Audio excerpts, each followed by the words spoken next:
je m'appelle Guillaume Desac. Je suis animateur de la cellule d'assistance technique zone humide Périgord-Limousin.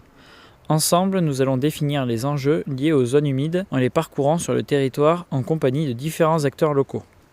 4 habitats principaux sont présents sur l'ensemble du parc, avec pour chacun des espèces animales et végétales spécifiques. Le plus répandu est indéniablement la prairie humide. On y retrouve le populage des marais, la fritillaire pintade, le jonc diffus et le damier de la succise.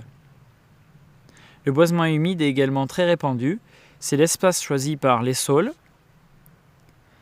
le frêne commun, l'aulne glutineux et le tarin des aulnes.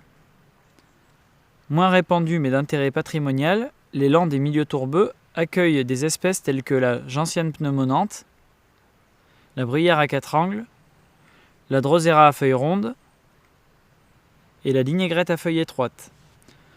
Pour finir, la mare qui représente un milieu à part entière est notamment peuplée de la glycérie, du millepertuis des marais, du sonneur à ventre jaune et de l'agrillon de mercure.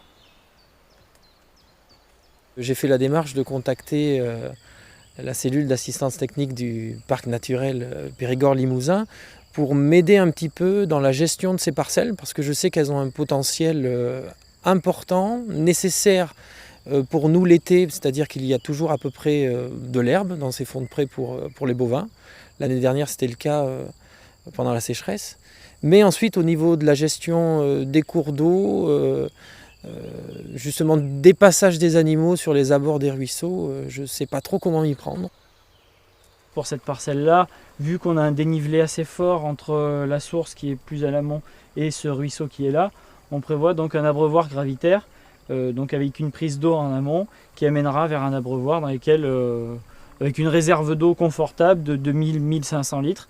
Et comme ça, les vaches pourront s'abreuver à n'importe quel moment de la journée sans manquer d'eau. Donc là, on est sur des tout petits affluents. Il faut s'imaginer que des affluents comme ça, il y en a tous les 500 mètres, 1 km. Donc si on répète ce genre de dispositif à l'échelle d'un grand bassin versant ou à l'échelle d'un même territoire, on va gagner en qualité d'eau. Rémi Gaillou, je suis agriculteur conventionnel en bovin allaitant. Le principal problème, c'est le parasitisme.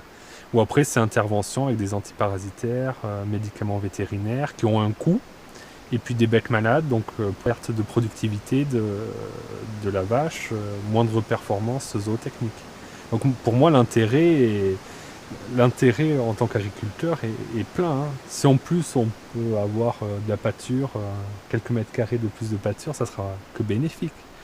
On va mettre en place un projet d'abreuvement pour enlever donc les vaches du cours d'eau. Donc on va reclôturer les abords du cours d'eau et on va prélever l'eau pour le remonter plus haut sur la parcelle, comme ça évitera que la zone humide soit trop piétinée. On a signé une convention donc, avec le parc régional de la cellule technique il y a maintenant 2 ans. Donc on a mis en application ce plan de gestion voilà maintenant 1 année.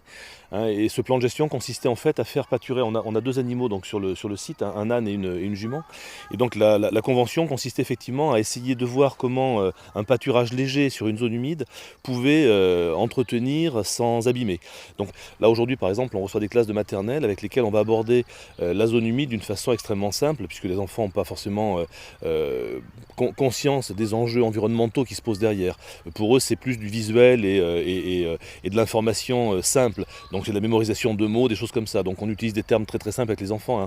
On l'évoquait tout à l'heure, mais effectivement, nous on parle d'éponge par exemple hein, aux enfants quand on leur parle de zone humide pour leur expliquer effectivement l'intérêt écologique que ça a par rapport aux rivières. Je m'appelle Cédric de Villéger, je suis animateur Natura 2000 au sein du parc naturel régional Périgord-Limousin. On est ici sur des têtes de bassin versant. Donc en fait, toutes les petites sources qui vont alimenter la Drône partent des têtes de bassin versant, sont alimentées principalement par des zones de source qui sont en fait des zones humides.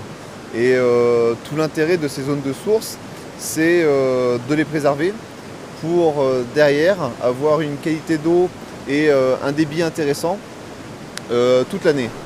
Pascal Raffier, maire de la commune de La Chapelle-Montbrand-d'Aix. Je m'intéresse aux zones humides plus pour l'histoire et par habitude d'avoir eu ces coins bien entretenus.